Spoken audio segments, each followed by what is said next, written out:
Hey everybody over at movies.com. Once again, it is a Schmoes No Movie Show. And this week it's a very special day. Why? Because it's this guy's birthday. Huh? Oh, Whose birthday nice. is it? I got you some duct tape. Hell yeah. Yeah. All right. Pen too. Awesome.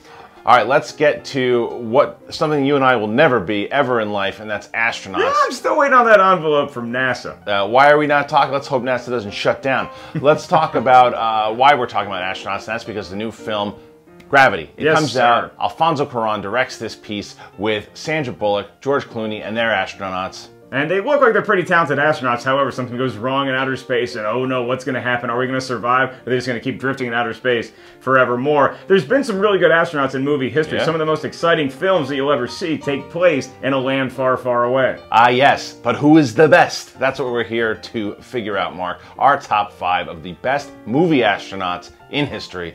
What do you got at number 5? Well, this person thinks he's an astronaut, and though he may not technically be an astronaut, it's all about willpower. Mr. Buzz Lightyear, ladies and gentlemen, from the Toy Story franchise, voiced by Tim Allen, to infinity and beyond. Got a helmet, got a spacesuit, thinks he can fly, works for me. That counts. Number 4 is going to be a little different, and this is Sam Bell from Moon.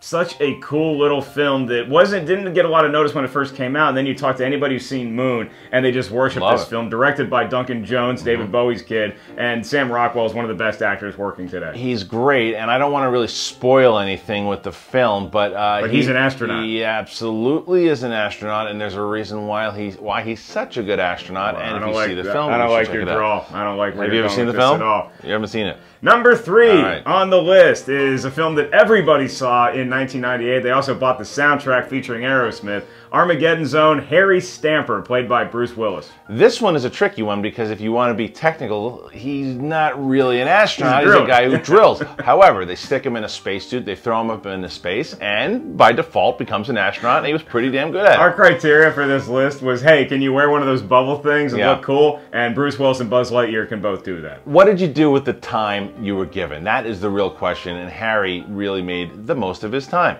So he's the better astronaut than Ben Affleck is what you're saying? Yes. And maybe a better Batman. All right, number 2, we're going to go with Dave Bowman. And that is from 2001. Well, no, it's from 1969's 2001, A Space Odyssey. Right. So why don't you tell the great people why this guy's so good? Oh, man, because he puts up with this sicko computer named HAL 9000 for as long as he possibly can until he finally goes crazy. What an incredible film. Just launching the whole cinematic landscape forward with Stanley Kubrick's piece. It also just shows, it really, he brings out, you feel for this guy alone in space and what he has to endure out there by himself. It's probably the song or it's probably the movie that inspired Elton John's Rocket Man, don't you think? It's lonely out in space. Yeah. So then the number 1, who's the best astronaut of all time? This is a little bit of a tricky one, but yet deserves it. Yeah, you can go with a fictional story, you can go with a true story, but if it's a true story, it better really have emotional weight, and that's certainly what Apollo 13 had, the 1995 film directed by Ron Howard, starring Tom Hanks as Jim Lovell. Yeah, now Jim Lovell has the title over his 2 counterparts just because of the way he commandeers the whole situation. He's the one that says, Houston, we have a problem. So he's clearly in charge, so you got to give big props to Kevin Bacon and Bill Paxton, and even Gary Sinise, because his character never ended up getting the measles.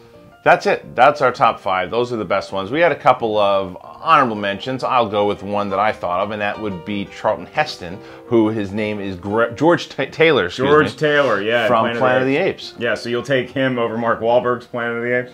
Oh, yes. Okay, cool. I got some honorable mentions, too. If you're going to say that Buzz Lightyear is a toy and he's an astronaut, then you should probably be able to give it to the Leprechaun. Because in Leprechaun 4, he went to the moon. And then how about Harlan Williams in Rocket Man? Did the Leprechaun have a spacesuit?